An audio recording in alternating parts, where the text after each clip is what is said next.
পেঁয়াজকলি দিয়ে এই রেসিপিটা করবেন, নিমেষে এক প্লেট ভাত শেষ হয়ে যাবে। ভাবতেই পারবেন না যে কিভাবে ভাতটা শেষ হয়ে গেল, এত পরিমাণ মজা হয়। চলুন তাহলে দেখা যাক। সুপ্রিয় দর্শক, আসসালামু আলাইকুম, সবাইকে ওয়েলকাম।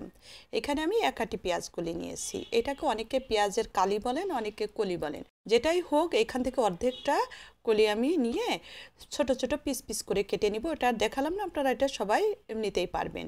অর্ধেকটা পেঁয়াজগুলি যেভাবে করে কেটে নিয়ে এসেছি, এখন একটা প্যানে বসিয়ে দিলাম, দিয়ে দিলাম সামান্য একটু পানি, দিয়ে এটাকে পানিটা শুকিয়ে আসা পর্যন্ত রান্না করে নিব।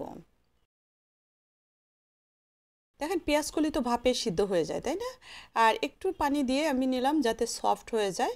এই পর্যায়ে আসার পরে অ্যাড করে দিলাম বড় একটা টমেটোর অর্ধেকটা টমেটো। একটা টমেটো এখানে দিলে শুধু টমেটোর টেস্ট চলে আসবে, যার কারণে অর্ধেকটা টমেটো দিয়েছি 4 খণ্ড করে।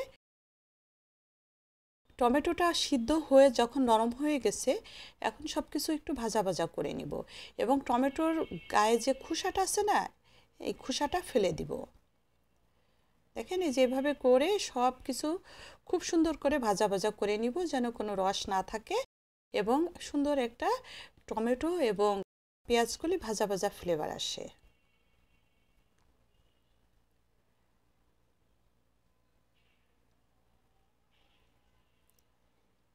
পেঁয়াজকলি আমরা সাধারণত কমন কিছু জিনিস করে থাকি, কিন্তু এইটা যদি এইভাবে করে আপনারা একবার খান, তাহলে বুঝতে পারবে পেঁয়াজকলি দিয়ে এইভাবে করে রান্না করলে।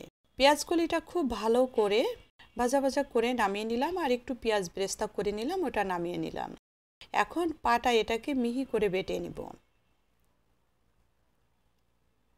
আপনারা চাইলে এটা কিন্তু ব্লেন্ডারেও করে পেস্ট করে নিতে পারেন বা বেটে নিতে পারেন। পাটায় বাটার মজাই আলাদা, তাই না?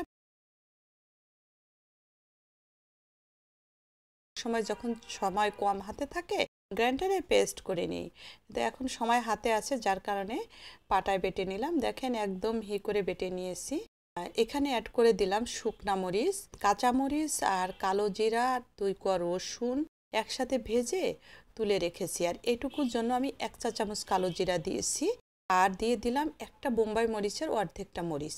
আগে যে মরিচটা শুকনো মরিচ এবং কাঁচামরিচ দিয়েছি, একদম সামান্য কম দিয়েছি, যার কারণে বোম্বাই মরিচটা দিয়েছি। সুন্দর একটা স্মেল আসবে এবং একটু ঝাল ঝাল হবে, খেতে কিন্তু অসম্ভব মজা হয় এভাবে করলে। আর আপনারা যদি চান বোম্বাই মরিচটা আপনার ঘরে না স্কিপ করতে পারেন, সেই ক্ষেত্রে একটু কাঁচামরিচ শুকনো মরিচ বাড়িয়ে দিবেন। সব কিছু একসঙ্গে খুব ভালো করে মিহি করে বেটে অ্যাড করে দিলাম পেঁয়াজ ব্রেস্তা করে রেখেছিলাম, ব্রেস্তা।